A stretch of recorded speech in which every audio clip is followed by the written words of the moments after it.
This is the Philosominute, giving you what matters in about 5 minutes, starting now. Last week, we talked about meaning versus purpose, as well as what purpose really is. Today, we're going to talk about the number one legitimately useful things philosophers are supposed to give us, and that is about finding meaning. Sadly, most philosophers forget about this role. They're very smart people, so they're constantly trying to discover something that's been previously undiscovered. However, ancient philosophers like Socrates and Aristotle got the basics down about everything in general. The philosophers of the Middle Ages, like Augustine and Thomas Aquinas, got the basics down on everything about how we should form a relationship with God and the unknown. And the Age of Reason philosophers like Descartes and Thomas Hobbes got the basics down on how we should coexist in society. All that was left for people like Friedrich Nietzsche and Immanuel Kant was to assume that we must throw out God and religion entirely and then start from there. Penetrating their writing, the postmodern writing, is very difficult, but they will often say that there is either nothing truly meaningful, or that meaning is based on how we feel, or that something about the needs of the greater outweigh the needs of the few, or something else equally useless. So, what is it then? Plainly speaking, the encapsulated word across all meaning is the concept of responsibility, which is itself a very loaded word.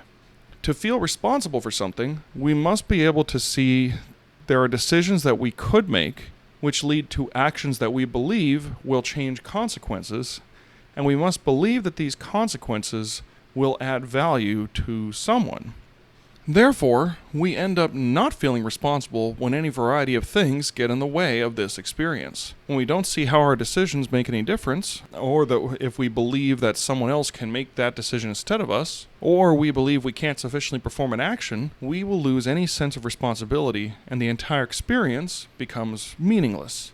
As far as where we apply our efforts, our greatest sense of value comes from what we can contribute toward others. Looking out for ourselves has some value, but when it comes at the cost of others, it will leave us with a guilty conscience.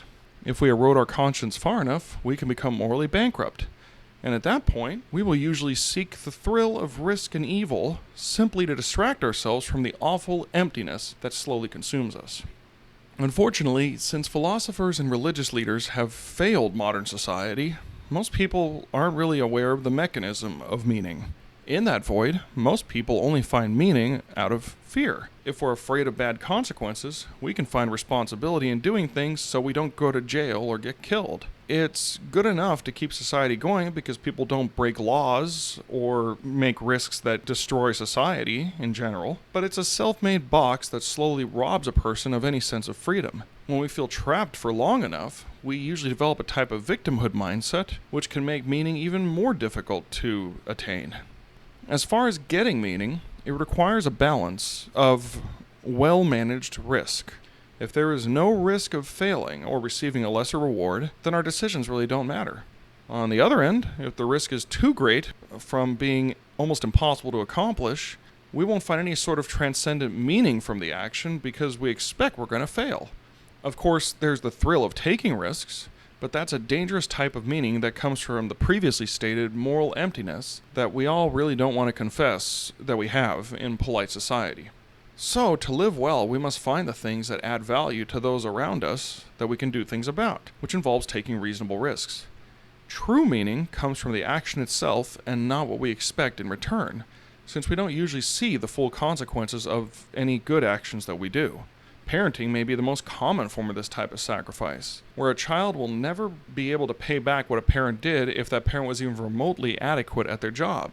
Parenting collectively costs about the same as a house for each child, and is a low-labor, perpetually on-call part-time job for 12 to 18 years. And successful parents don't see their adult children as often, and the children don't usually pay the parents back. However, every loving parent will say that their children were the greatest contribution they could ever have had. That means something. We can also find meaning in places we shouldn't find meaning.